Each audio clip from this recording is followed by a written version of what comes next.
Okay guys, how's it going? It's me, Horse here, bringing you the review for Star Wars Battlefront 2. Now, this was a game that came back out in 2005. It was around the time, I want to say, of Revenge of the Sith. I don't exactly remember which came first. I would want to say that this came after Revenge of the Sith, but anyways, this was a game that I found interesting for multiple reasons. One was its story, or its campaign, whatever you want to say. The campaign followed from the perspective of the 501st, which is a very well-scaled unit in the Republic, which ended up moving over to the Empire, which became a special unit under Darth Vader.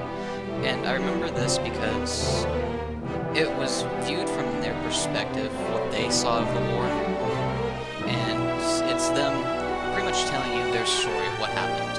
And whereas the gameplay didn't show it, it was the narrations between how dark and just the narrator himself.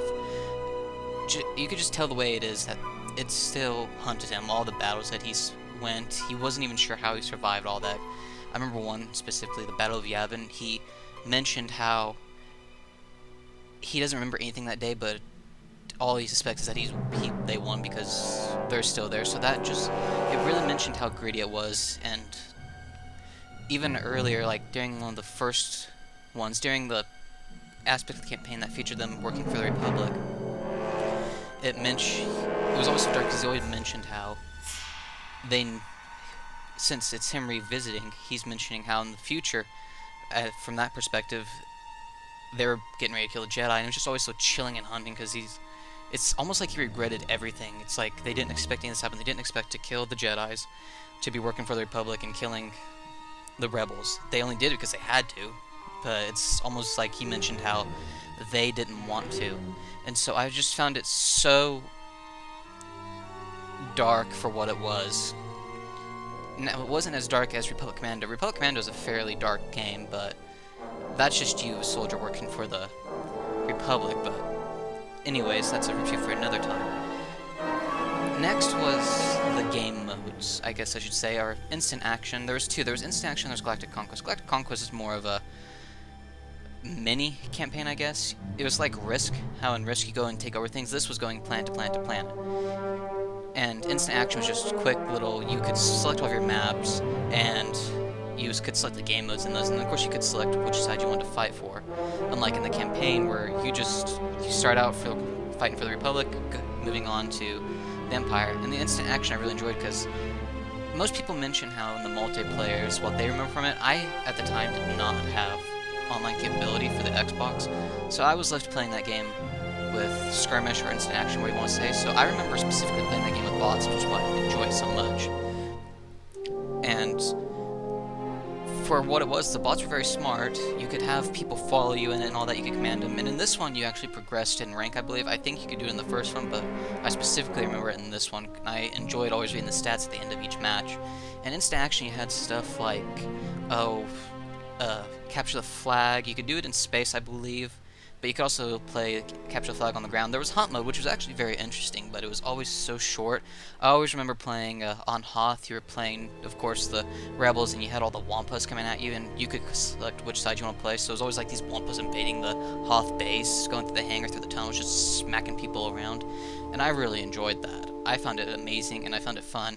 And then, of course, there was just a standard capture the command post type game modes, and for me, I always enjoyed playing either the Empire or the Republic. For me, I was never a big fan of playing the Sith or CIS, whatever you want to say, the Trade Federation, so I always played the Republic. And instant action was just something I remembered because, like I said, I did not have online capability, so I just always remember playing skirmish mode. And of course, these days I do now, and I still don't even enjoy playing or for when I was able to play online for Battlefront 2, and I still enjoyed playing skirmish mode for Star Wars Battlefront. And what I remember is there was also the classes you could switch. There's 4 classes for each. There was like a sniper, there was a heavy, there was the standard, and then there's always in Battlefront 2, there's specifically for each class. I don't remember what they were.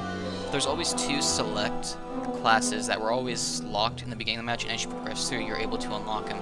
And for its time, that was what I thought very inventive and very neat. That could have been expanded on more if they would have gone or developed it more, or if they would have actually made another one, was being able to feel like you're progressing in a way in the game. And I somewhat felt that in Instant Action and Galactic Conquest. In Galactic Conquest, you had, of course, you know, as I said, it was like a game of Risk, but you, from the very beginning, and no matter which kind of campaign mode you clicked on, because there's a couple of different ones. I think Republic Sovereignty was the one I always played, but you were always, so at the very beginning of each match, you always start with just the standard clone trooper, or just the standard basic fighter, I guess I should say, for each faction.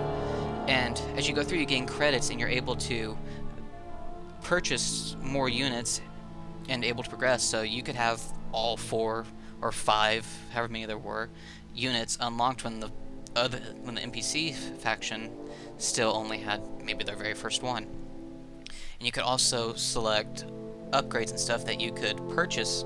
So I think one of them was being able to play the hero. You could unlock it and use it for that map and have an advantage in winning over that map. I think there might be one that like started with more units. I don't remember, but that's what I always found interesting, was that they seemed to want to integrate progression into the game, but it never seemed like it was flourished, I guess you could say. There was a basis for it there, but it didn't go anywhere. So I always found that they could have done better with that, but for what it was at that time, it was very innovative, and I really appreciated it.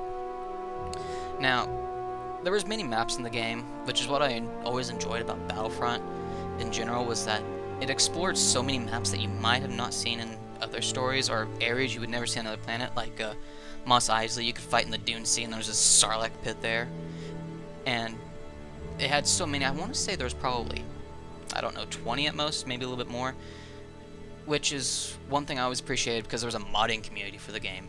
So you can go and download mods, and there's still a limit. For some reason, there was just this thing of, oh, there's this many maps given to you in the standard game, but if you want to go create mods for the game, we're going to give you a limit on how many you can have in the whole entire game.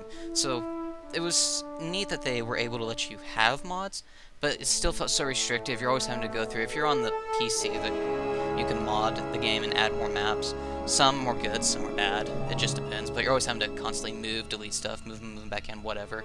So in general, it always seemed interesting that they support the modding community. But there's my review of the game. I hope you somewhat enjoyed this video. I'm gonna do more later, and I'm hoping to add more stuff to just make these reviews a little bit more interesting. So I will see you guys in the next video. Under Republic control, they're losing reinforcements. Keep it up.